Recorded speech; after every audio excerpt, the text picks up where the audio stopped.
because it's going to be a fun event. We're doing it on the 2 days, the 13th and the 14th. And when you register, you'll see we have a slightly different twist on each day. So please, please join in. You'll really love it. And I'm looking forward to seeing you all and hearing your questions. These live events are so fun and everyone seems to really enjoy them. So looking forward to seeing you then. So now let's get right into today's episode. I'm here today with Mark Millen, who is actually based in the UK in beautiful Devon. He has written among quite a few books, a wonderful one that I have absolutely loved, and that's Italy in a Wine Glass, The Taste of History. It's very much a taste of history. I'm wondering, Mark, if you could tell us what was the inspiration for this book? Because it's just to tell our listeners, it's a beautiful, wonderful book, 300-ish pages, small print. So it's not a lightweight book in any sense of the word. Tell me, what inspired you to write this particular book? Well, first, Wendy, thank you so much for having me as your guest. It's a real pleasure to be on your podcast. The book began, I think it began in my mind more than 30 years ago. Our first book, The Wine and Food of Europe, came out in 1982. So we've been doing this sort of thing for a long time. But it was when we were researching The Wine Roads of Italy, which was published in 1991. Traveling all across each of Italy's 20 regions, meeting wine producers. But my books are always about the stories behind wine, the culture of wine, the history, the gastronomy, because Italian wine, all wine, I think, but Italian wine more so perhaps than anywhere else, has such a wealth of richness and stories behind it. A wine has to be experienced and enjoyed within the context. And throughout and across Italy, everywhere I went, there were stories that related so naturally to Italian history. I've always been a lover of history, but Italian history is complicated. It's really, really complex. You know, the nation was only formed, the modern nation, in 1861. We're going back, beginning this book, to the ancient Greeks, the Romans, the Etruscans, the Phoenicians.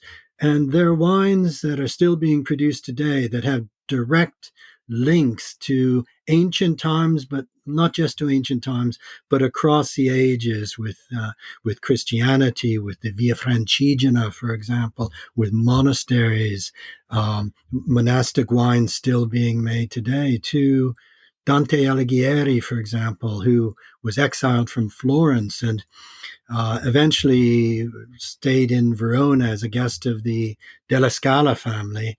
And his son afterwards purchased an estate in the Valpolicella wine hills. And I think it's the 21st generation of the Alighieri family are still making wines there today, great wines. So across the ages, Wendy, up to lockdown, up to COVID, and looking into the future, this book really, I think, is my opportunity to discover the history of Italy through its wines. It's a very in-depth book. Who would you say this book is written for? Well, I think this book is written for first of all, for anybody who loves Italy and wants to know more about the country. Yes, it's for people that love Italian history, but it's not a narrow book in that sense because Italian history can be very dry. And by viewing history through the prism of wine, I think it helps lubricate the story, helps lubricate the journey across the centuries. So I would hope my book appeals to everybody who loves Italy, its culture, its history, its food, its wine, the places, and wants to learn more. And of course, it's for people that love Italian wines. Each chapter begins with a personal anecdote, an experience I've had over the many years, over the decades, then the historical element, and then wines that are directly linked to that period. This is your 15th book, if I'm not mistaken. So you've written a lot of books. You write for a magazine, Food and Travel Mag. You have your own podcast, which is Food, Wine, and Travel. You do lectures, tours through Italy and France. I don't know how you manage to do it all, but tell me a little bit about some of these things. So lots of people love to do tours. Tell me about the tours that you do here in Italy, what the focus is. I think Italy is such a wonderful country for discovering whatever one's specialist interest is, whether it's art and architecture, or in my case, gastronomy.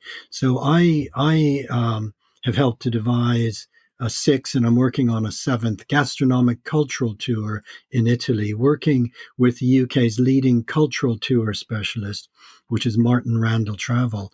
And so my tours, I have tours I've developed in 6 regions, will really explore a region through its food and wine, but going much deeper than that. 2 of the tours I do, 3 actually, are with an art historian. So that will be very important.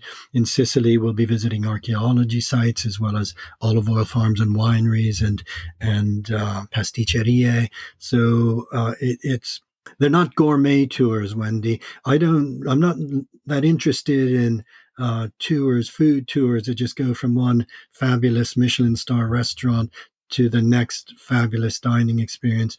I like to involve a picnic or a boat trip and sample typical osterie, where you really can sample the foods, the home foods, the cucina casalinga of each area.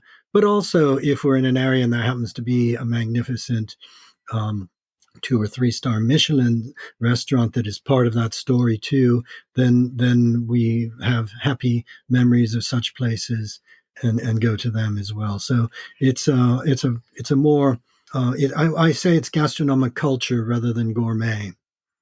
So do you do any hands-on like cooking classes or experiential sorts of things? Or are they more to learn through the travel and the sampling of the food and wine? There are limited experiences like that. For example, in Emilia-Romagna, we go to the Casa Artusi, which is a wonderful, wonderful place and a wonderful story. This Pellegrino Artusi, the father of Italian home cooking.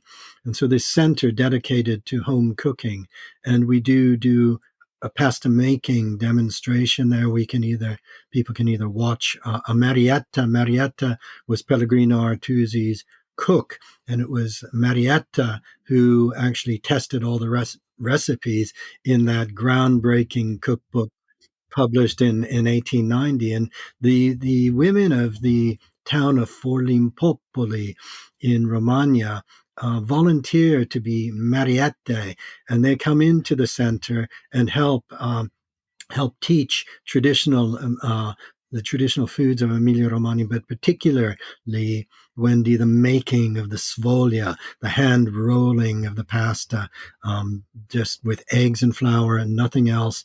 And out of that, this magical, using just a long mattarello, this magical sheet of glossy pasta is created, and then such an array of shapes can be cut out from that in a very short space of time. So we do that as a hands-on, and that's very enjoyable. And then in Sicily, we go to the famous pasticceria of Maria Grammatico in Erice, and Maria teaches us how to make the convent sweets made from almonds and sugar, which she learned as a little girl when she was sent to an orphanage in Erice, and she learned those secrets, and then opened her own pasticceria, which is now very famous. Moving on to your podcast, Tell me about that. Well, I have a weekly show, Wendy, so I think on about my 173rd consecutive week. So I've been doing it for 3.5 years now. And basically,